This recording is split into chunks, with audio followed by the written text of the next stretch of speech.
Hello student, हम लोग BSc first semester chemistry cover कर रहे थे। बीएससी फर्स्ट सेमेस्टर केमिस्ट्री में हम लोगों ने पहली यूनिट स्टार्ट की थी, फर्स्ट यूनिट स्टार्ट की थी molecular polarity and P chemical forces, है ना। उस यूनिट में हम लोगों ने बहुत सारे लेक्चर को कवर कर लिया है। लास्ट लेक्चर में हम लोगों ने वीक वान डेर वाल फोर्सेस को कवर किया था, है ना, और उससे रिलेटेड क्वेश्चंस को कवर किया था। ठीक है, आप लोगों ने देख लिया होगा वो सब लेक्चर। आज हम लोग इस लेक्चर में हम लोग लेटेस्ट एनर्जी कवर करेंगे।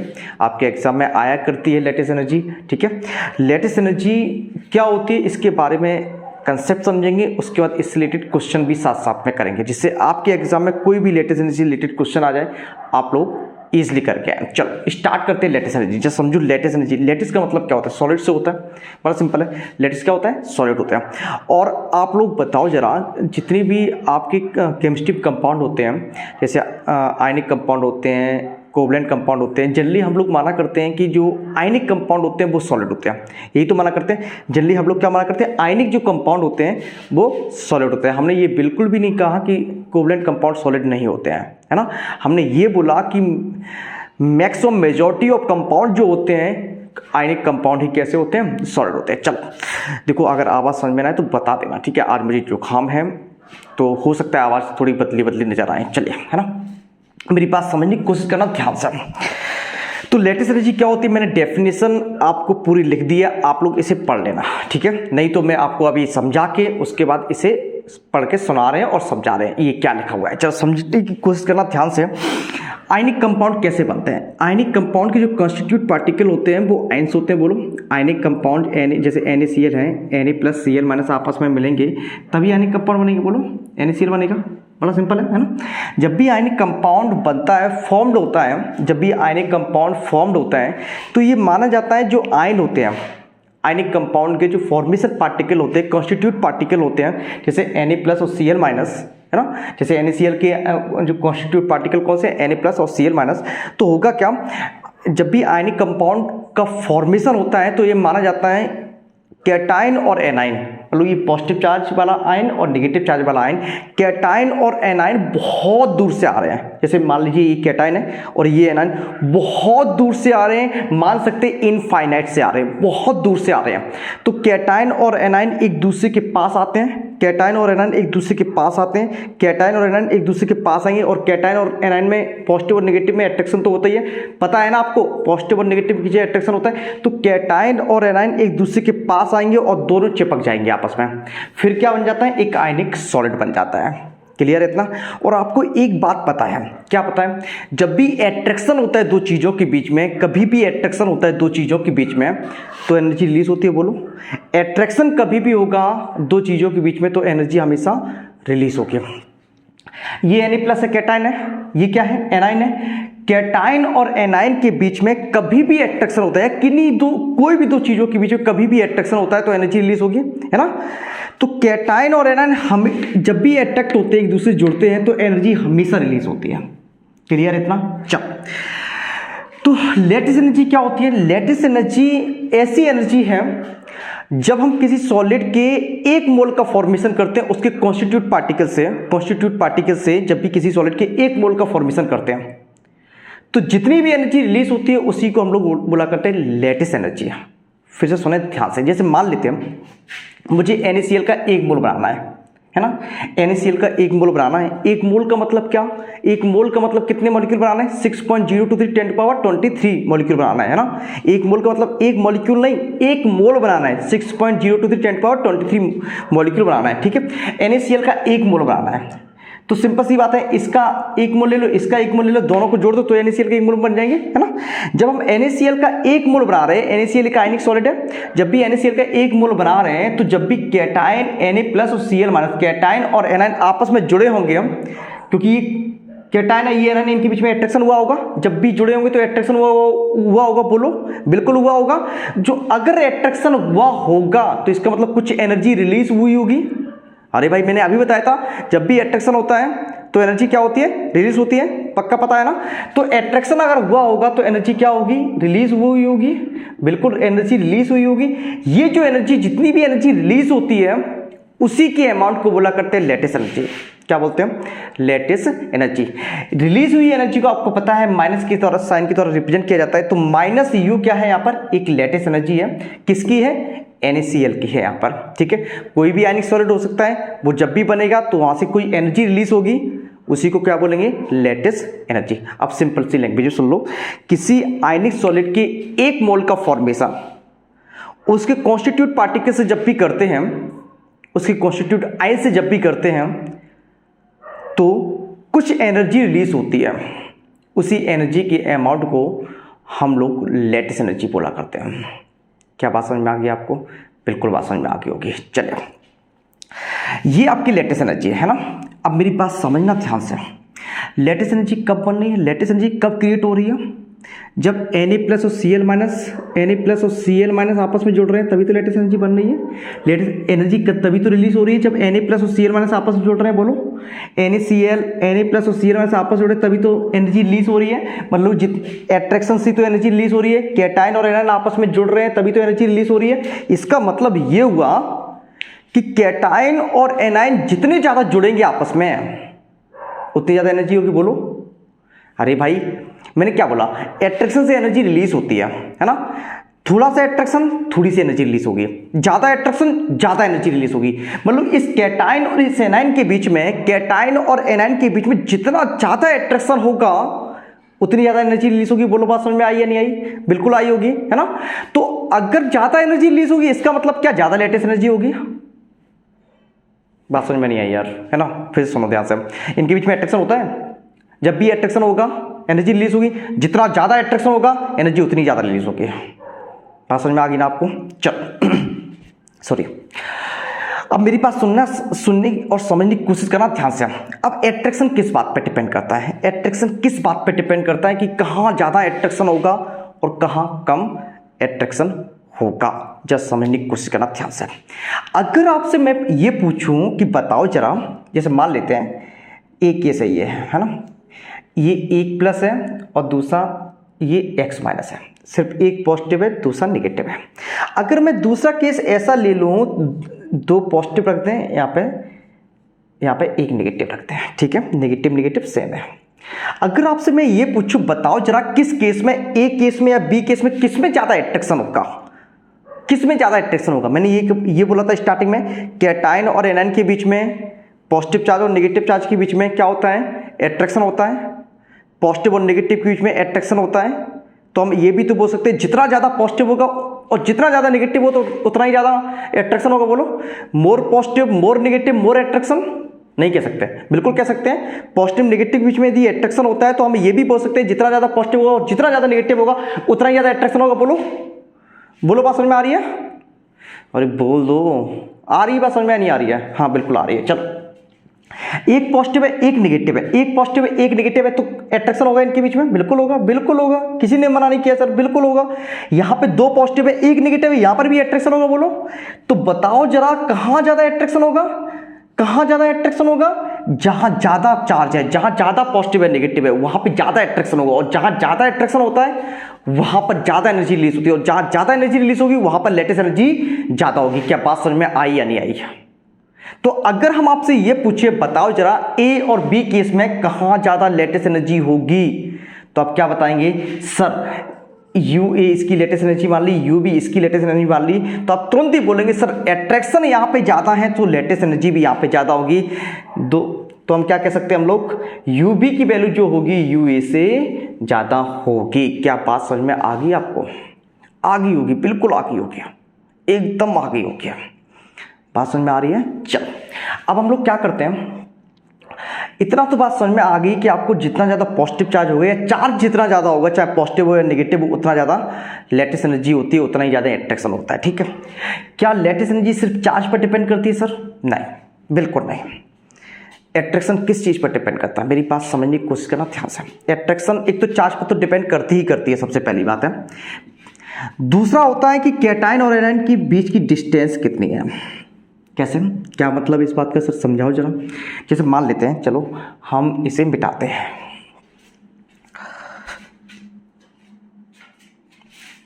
चलो हम इसे मिटा दे रहे हैं ना, इसे हम लोग मिटा दे रहे हैं।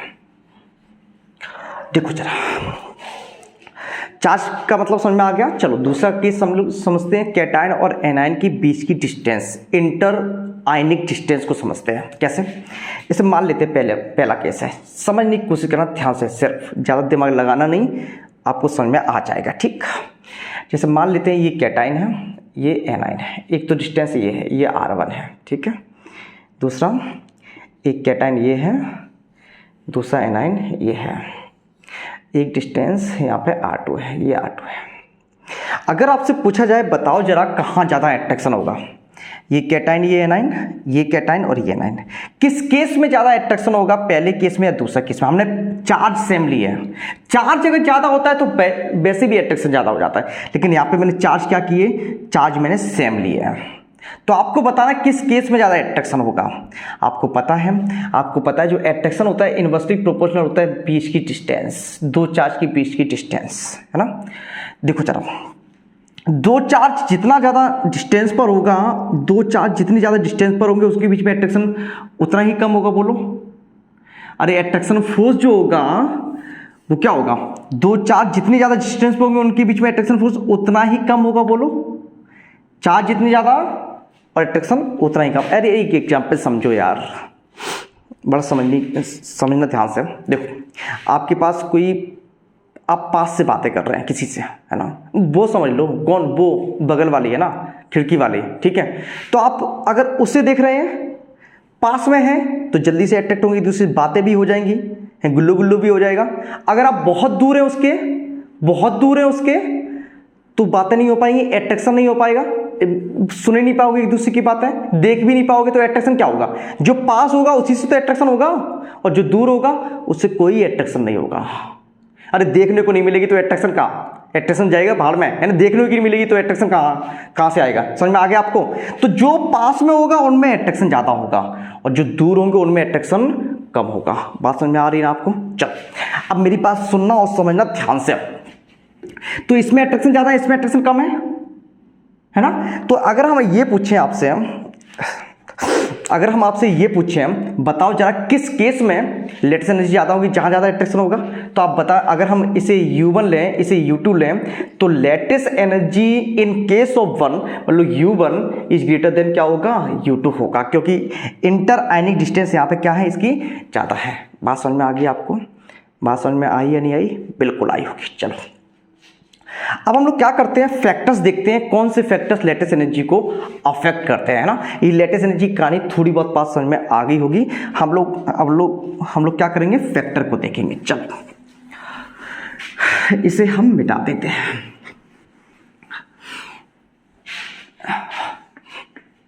वही लिखा है आपका, है ना, डेफिनेशन में वही लिखा है, amount of energy released when 1 mole of ionic crystal, मतलब 1 मोल ऑफ आयनिक क्रिस्टल के जब हम फॉर्मेशन करते हैं तो कुछ एनर्जी रिलीज होती है, is formed from its constitute atom और आयन इन गैसियस स्टेट। ठीक है, जब हम किसी 1 मोल ऑफ आयनिक क्रिस्टल को उसके कॉन्स्टिट्यूट एटम या आयन से फॉर्म करते हैं, तो जो एनर्जी रिलीज होती है उसे हम लोग क्या बोला करते हैं, बोलो, लेटेस्ट एनर्जी। चलो अब हम लोग पढ़ते हैं फैक्टर्स अफेक्टिंग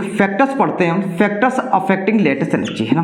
कौन कौन से फैक्टर ऐसे हैं जो लेटेस्ट एनर्जी को अफेक्ट करते हैं। सबसे पहले आपको पता है लेटेस्ट एनर्जी कौन कौन से फैक्टर अफेक्ट करते हैं, जितना ज़्यादा पॉजिटिव चार्ज होगा उतनी ज़्यादा लेटेस्ट एनर्जी, बोलो, बताया था।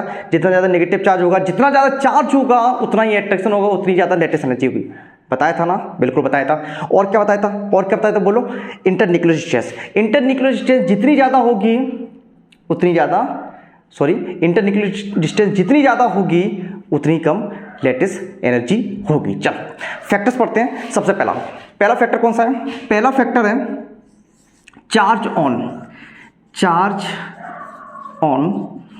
Cation and anion.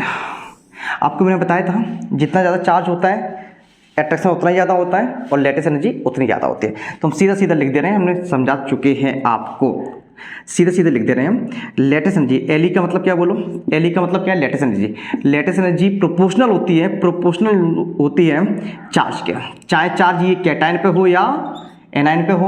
आप लोग सही से लिख दीजिएगा, लेटेस्ट एनर्जी प्रोपोर्शनल होगी किसके, चार्ज ऑफ कैटायन और A9, charge of cation and A9, ठीक है, charge of cation and A9. चलो लेटेस्ट एनर्जी हो गई, ठीक। अब सर कुछ एग्जाम्पल दे के ये बात समझाओ, बिल्कुल बात सही है, कुछ एग्जाम्पल दे के समझाएं इस बात को, है ना। चलो समझो ध्यान से, देखो जरा, जैसे अगर आपसे कोई ये पूछे बताओ जरा NaCl की लेटेस्ट एनर्जी ज़्यादा है Mgcl2 की, अगर आपसे ये कोई कहे NaCl की लेटेस्ट एनर्जी ज़्यादा है Mgcl2 के, तो कहेंगे सर देखो इसे अगर तोड़ते हैं तो Na प्लस आता है, Cl दोनों में कॉमन है, Cl माइनस Cl माइनस आता है। अगर हम इसे तोड़ते हैं तो Mg+2 आता है।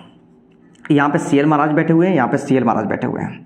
अगर आपसे कोई पूछे बताओ जरा कहाँ एट्रैक्शन होगा, आप तुरंत ही बताएंगे सर एट्रैक्शन चार्ज की वजह से होता है, और जहाँ चार्ज ज़्यादा होगा वहाँ पे ज़्यादा एट्रैक्शन होगा। इसका मतलब ये हुआ MgCl2 Mg2 पॉजिटिव और Cl माइनस में ज़्यादा एट्रैक्शन होगा, मतलब लेटेस्ट एनर्जी कहाँ ज़्यादा होगी, Mgcl2 में होगी।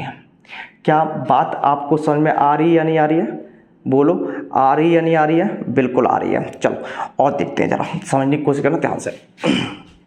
देखो जरा, जैसे अगर हम ऐसा कुछ कहें, जरा समझने की कोशिश करना, अगर हम ऐसा कुछ कहें LiCl, सुनना अच्छे से समझना, LiCl कहें और NCl3 कहें, अगर आपसे कोई पूछे बताओ जरा लेटेस्ट एनर्जी कहाँ ज़्यादा है, एक मिनट रुको, यहाँ पे हम इसे मिटाते हैं ना। देखो जरा एक दूसरा एग्जाम्पल लेते हैं, LiCl है, Li3N है ना, ठीक, जरा समझने की कोशिश करना ध्यान से। अगर आपसे कोई पूछे ये Li प्लस है, ये Cl माइनस है, अरे एक पॉजिटिव एक नेगेटिव है, यहाँ पे देखो Li प्लस है और N3 माइनस होगा, तो बताओ जरा, अरे ये ऐसे ही टूटेगा ना, ये ब्रेक करना जानते हो ना आप लोग, आयोनाइज करना जानते हो ना, जानते होगे, BSc में आ गए, बहुत बड़े हो गए, 18 साल के होने वाले हो। चलो इधर देखो, यहाँ पे देखो, ये पॉजिटिव नेगेटिव बीच में एट्रैक्शन होगा, बोलो पॉजिटिव नेगेटिव बीच में एट्रैक्शन होगा, यहाँ पर भी पॉजिटिव नेगेटिव बीच में एट्रैक्शन होगा।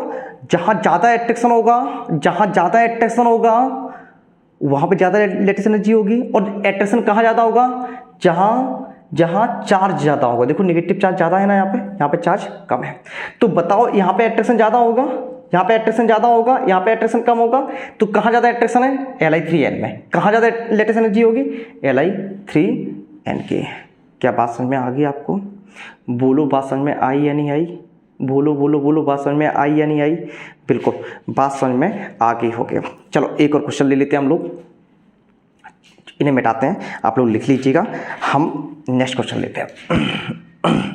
सॉरी, देखो आज जुकाम की वजह से हालत ख़राब है, ठीक है, तो अगर बात समझ में ना आए तो मुझे बता देना, आप लोग नीचे कमेंट कर देना, और तो कोई ऑप्शन है नहीं है ना।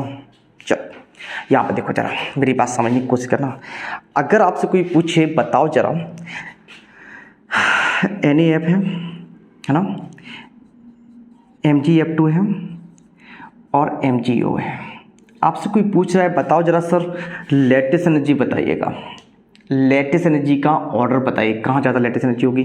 वही फंडा लगाना है आपको, चार्ज वाला। पहले सबसे पहले तो चार्ज देखना है, उसके बाद कहीं इंटरन्यूक्लियर रेजिस्टेंस देखना है, ठीक है। सबसे पहले चार्ज का फंडा लगा दो, Na प्लस और F माइनस, दूसरा Mg+2 2F माइनस, तीसरा बोलो Mg+2 O-2। अब सुनो, एक पॉजिटिव एक नेगेटिव, एक पॉजिटिव चार्ज दूसरा एक नेगेटिव चार्ज, एक पॉजिटिव एक नेगेटिव चार्ज, टोटल चार्ज दो पॉजिटिव एक नेगेटिव, टोटल चार्ज 3। यहाँ पे देखो चार्ज 2 पॉजिटिव 2 नेगेटिव, यहाँ पे 2 पॉजिटिव 2 नेगेटिव, यहाँ पे सब पे क्या है, एक ही नेगेटिव है। इसका मतलब यहाँ पे चार्ज ज़्यादा है, बोलो यहाँ पे चार्ज ज़्यादा है, चार्ज ज़्यादा है, इसका मतलब लेटेस्ट एनर्जी भी ज़्यादा होगी। बोलो ये मैंने अभी फॉर्मूला लिखा था यहाँ पे, ठीक है, जहाँ ज़्यादा चार्ज होगा वहाँ पे लेटेस्ट एनर्जी ज़्यादा होगी। बात समझ में आ गई होगी। चलो एक और क्वेश्चन करते हैं, लास्ट क्वेश्चन करते हैं, आप लोगों को चीज़ें समझ में आ रही होंगी, बिल्कुल समझ में आ रही होंगी। एक और क्वेश्चन करते हैं, LAN है ना, एल्यूमिनियम नाइट्राइड और Li3N में बताइएगा लेटेस्ट एनर्जी किसकी ज़्यादा होगी। चलो देखो जरा, सुनना अच्छे से। La पर 3 पॉजिटिव होता है, बोलो एल्यूमिनियम नाइट्राइड है ना, एल्यूमिनियम पर 3 पॉजिटिव होता है, बोलो अगर इसे ब्रेक करते हैं, और नाइट्राइड पर कितना पॉजिटिव कितना नेगेटिव होता है, 3 नेगेटिव। इस पर 1 पॉजिटिव आएगा, N पर कितना नेगेटिव आएगा, बोलो 3 नेगेटिव। तो बोलो चार्ज कहाँ ज़्यादा है, इन पर ज़्यादा है ना, इन पर 1 पॉजिटिव है, यहाँ पर 3 पॉजिटिव है ना, तो बोलो ज़्यादा कहाँ ज़्यादा लेटेस्ट एनर्जी होगी, ALN की लेटेस्ट एनर्जी ज़्यादा होगी। क्या बात है, क्लियर है ना आपको, बिल्कुल क्लियर है ना? क्लियर है या नहीं? बोलो, नहीं बोलोगे? कोई बात नहीं, ना बोलो, मेरा काम है, हम कर रहे हैं। चलो दूसरा क्या करेंगे? दूसरा फैक्टर कौन सा होता है लेटेस्ट एनर्जी का? लेटेस्ट एनर्जी को अफेक्ट करने वाला दूसरा फैक्टर क्या होता है? ये हम मिटा दे रहे हैं, ठीक है, आप लोग नोट कर लीजिएगा। दूसरा फैक्टर होता है इंटरन्यूक्लियर डिस्टेंस और इंटर आयनिक डिस्टेंस। लेटेस्ट एनर्जी जो होती है, मैंने आपको बताया था, अभी समझाया भी था स्टार्टिंग में, लेटेस्ट एनर्जी जो होती है इन्वर्सली प्रोपोर्शनल होती है। मैं लिख दूँ पहले, दूसरा फैक्टर कौन सा है? Inter nuclear distance, internuclear distance, internuclear distance और इंटर आयनिक डिस्टेंस, इंटर आयनिक डिस्टेंस, ठीक है। तो लेटेस्ट एनर्जी जो होती है आपकी, वो दोनों क्या एक ही है ना? इंटरन्यूक्लियर डिस्टेंस के इन्वर्सली प्रोपोर्शनल होते हैं। इंटरन्यूक्लियर डिस्टेंस के इन्वर्सली प्रोपोर्शनल होती है। ये कैसे सर, हम कैसे पहचानेंगे कहाँ इंटरन्यूक्लियर डिस्टेंस कम है और कहाँ इंटरन्यूक्लियर डिस्टेंस ज़्यादा है? सबसे पहली बात, ये तभी अप्लाई करेंगे, इस वाले फैक्टर को तभी अप्लाई करेंगे जब पहला फैक्टर वर्क नहीं कर रहा हो। इसका क्या मतलब सर? पहला फैक्टर कब वर्क नहीं करेगा? अरे जब चार्ज सेम हो जाएगा तो पहला फैक्टर वर्क नहीं करेगा। कैसे? जरा समझो ध्यान से। जैसे मान लेते हैं, एक एग्जांपल समझते हैं। अगर आपसे कोई पूछे LIF और LICL में लेटेस्ट एनर्जी बताइए जरा। पहला फैक्टर चार्ज वाला था, जहाँ चार्ज ज़्यादा वहाँ पे लेटेस्ट एनर्जी ज़्यादा। अब यहाँ पे देखो, यहाँ पे क्या है? Li प्लस है, F माइनस है, पॉजिटिव नेगेटिव है, एक पॉजिटिव एक नेगेटिव है, यहाँ पर भी एक पॉजिटिव है दूसरा नेगेटिव, बिल्कुल सेम है। चार्ज तो सेम है, एक पॉजिटिव एक नेगेटिव है, एक पॉजिटिव एक नेगेटिव, चार्ज तो सेम है, चार्ज सेम है, कोई दिक्कत नहीं चार्ज में। अब क्या करेंगे सर? दूसरा वाला लगाइएगा, दूसरा फैक्टर लगाइए इंटरन्यूक्लियर डिस्टेंस और इंटर आयनिक डिस्टेंस। कैसे करेंगे? देखो जरा, लिथियम तो कॉमन है, ठीक है। मान लीजिए लिथियम का साइज इतना है, इसका साइज इतना है, ठीक है। आपको पता है 7th A ग्रुप में हेलोजन रखे गए हैं, फ्लोरीन, क्लोरीन, ब्रोमीन, आयोडीन और एस्टेटाइन, है ना। कैसे याद किए थे? फिर कल बाहर आई आंटी, ऐसे याद किया था आपने। तो आपको ये भी पता है टॉप टू बॉटम जाएंगे तो साइज बढ़ेगा। बोलो, अगर नहीं पता है तो मैं बता तो रहा हूँ, टॉप किसी भी ग्रुप में टॉप टू बॉटम जाते हैं साइज बढ़ता है, ऊपर से नीचे जाते हैं साइज बढ़ता है। तो फ्लोरीन का साइज छोटा होगा, फ्लोरीन का साइज छोटा होगा, क्लोरीन का साइज बड़ा होगा, है ना, ब्रोमीन का साइज और बड़ा होगा, आयोडीन का साइज बहुत बड़ा होगा, ठीक है। तो इसका मतलब फ्लोरीन का साइज छोटा होगा, है ना, और क्लोरीन का साइज बहुत बड़ा होगा। तो इनका जैसे न्यूक्लियस इनका यहाँ पे है, इनका न्यूक्लियस यहाँ पे है, ठीक। इनकी इंटरन्यूक्लियर डिस्टेंस R1 है मान लीजिए, यहाँ पे इंटरन्यूक्लियर डिस्टेंस R2 है। ये न्यूक्लियस होगा, बीच में न्यूक्लियस होता है ना साइड के, है ना। तो इंटरन्यूक्लियर डिस्टेंस यहाँ पे ज़्यादा है, LICL केस में इंटरन्यूक्लियर डिस्टेंस ज़्यादा है। क्यों ज़्यादा है? क्योंकि साइज जिसका बड़ा होता है वहाँ पे इंटरन्यूक्लियर डिस्टेंस बढ़ जाया करती है। क्लियर है इतना? अगर आपसे कोई पूछे बताओ जरा इंटरन्यूक्लियर डिस्टेंस कहाँ ज़्यादा है, तो आप बताएंगे LICL केस में ज़्यादा है। तो लेटेस्ट एनर्जी किसकी ज़्यादा होगी? जिसकी इंटरन्यूक्लियर डिस्टेंस कम होगी। किसके लिए कम है? LIF में कम है। बात समझ में आ रही है ना आपको? आ रही ना? चलो एक और क्वेश्चन लेते हैं। ये आप लोग क्या करें, हम ऊपर वाला मिटा दे रहे हैं, ठीक है, ये डेफिनेशन वगैरह मिटा दे रहे हैं ना, ये डेफिनेशन वगैरह मिटाते हैं। इधर देखो जरा, अगर आपसे कोई पूछे बताओ जरा LICL, LIVR और LII में किसकी लेटेस्ट एनर्जी ज़्यादा है, तो सबसे पहली बात है LI का साइज कॉमन मान लीजिएगा, है ना।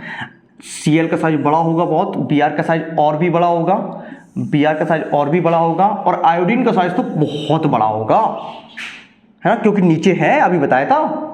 तो इंटरन्यूक्लियर डिस्टेंस बहुत कम होगी, ये R1 है, ये R2 है, ये R3 है। कहाँ ज़्यादा इंटरन्यूक्लियर डिस्टेंस है? बोलो कहाँ ज़्यादा इंटरन्यूक्लियर डिस्टेंस होगी? आपको पता है कहाँ ज़्यादा होगी? LII में, लिथियम आयोडाइड में। जहाँ ज़्यादा इंटरन्यूक्लियर डिस्टेंस होगी वहाँ पर लेटेस्ट एनर्जी कम होगी। तो सबसे कम लेटेस्ट एनर्जी इसकी होगी, सबसे ज़्यादा लेटेस्ट एनर्जी किसकी होगी? LICL की, उसके बाद LIVR की, उसके बाद LII के। क्या बात समझ में आ गई आपको? बोलो बात समझ में आई या नहीं आई? बिल्कुल आ गई होगी। चलो नेक्स्ट हम लोग और करते हैं क्वेश्चन, है ना। इधर देखो जरा समझने की कोशिश करना, और एक दो क्वेश्चन लेते हैं। जैसे अगर आपसे कोई पूछे बताओ जरा CaF2 और CaCl2 में बताओ जरा किसकी लेटेस्ट एनर्जी ज़्यादा है। तो आप क्या करेंगे सब देखिएगा, तो आप क्या करेंगे, लेटेस्ट एनर्जी किसकी ज़्यादा होगी, जिसकी इंटरन्यूक्लियर डिस्टेंस कम होगी, है ना। तो कम किसकी है, अरे Cl और F और Cl में किसका साइज बड़ा है, जिसका साइज बड़ा होता है, जहाँ साइज बड़ा होगा वहाँ पे इंटरन्यूक्लियर डिस्टेंस अपने आप बढ़ जाएगी। इसका साइज बड़ा, F और CaCl तो कॉमन है, F और Cl में कौन बड़ा होगा बोलो, Cl ज़्यादा बड़ा होगा। मैंने बताया था साइज ऊपर से नीचे तक बढ़ेगा ना, ये बड़ा होगा, यहाँ पे इंटरन्यूक्लियर डिस्टेंस ज़्यादा भी होगी, कम कहाँ होगी, यहाँ पर इंटरन्यूक्लियर डिस्टेंस इसमें कम होगी, तो लेटेस्ट एनर्जी इसकी ज़्यादा होगी। बात समझ में आ रही है ना आपको, बोलो बात समझ में आ रही है, बिल्कुल बात समझ में आ रही है, आपको दिख रहा है, हाँ आपको दिख रहा है। चलो तो आप ये दोनों फैक्टर को इजीली कर लेंगे। लेटेस्ट एनर्जी एक फैक्टर पे और डिपेंड करती है, उसे बोलते हैं मॉड्यूलम कांस्टेंट, है ना, मॉड्यूलम कांस्टेंट। ठीक, अब ये जो कांस्टेंट होता है ये डिपेंड करता है उस आयनिक क्रिस्टल की पैकिंग पर। जब भी आयनिक क्रिस्टल की पैकिंग होती है तो उस पैकिंग में कोऑर्डिनेशन नंबर भी पार्टिसिपेट करती है। ठीक है, तो ये जो तीसरा फैक्टर है वो डिपेंड क्या करता है आयनिक क्रिस्टल की पैकिंग और कोऑर्डिनेशन नंबर पर। बस इतना लिखना है आपको, और क्वेश्चन जब सॉल्व होंगे तो इन्हीं दो फैक्टर से सॉल्व होंगे। क्लियर है इतना। चलिए इस लेक्चर में बस इतना ही कवर करते हैं, नेक्स्ट लेक्चर में बताएंगे हम आपको लेटेस्ट एनर्जी के एप्लीकेशन। ठीक है, मिलते हैं नेक्स्ट लेक्चर में। आप लोग पढ़ते रहिए और बहुत ज़बरदस्त तरीके से पढ़िएगा, है ना। हाँ, अगर कोई भी दिक्कत हो तो मुझे बताइएगा। और हाँ, धीरे धीरे आपके सारे लेक्चर अपलोड हो जाएंगे। अभी थोड़ी सी प्रॉब्लम चल रही है, तबीयत ख़राब चल रही है, जल्दी कर देंगे, आपके एग्ज़ाम से पहले तक सारे सब कुछ निपटा देंगे श्योर। चलिए मिलते हैं नेक्स्ट लेक्चर में।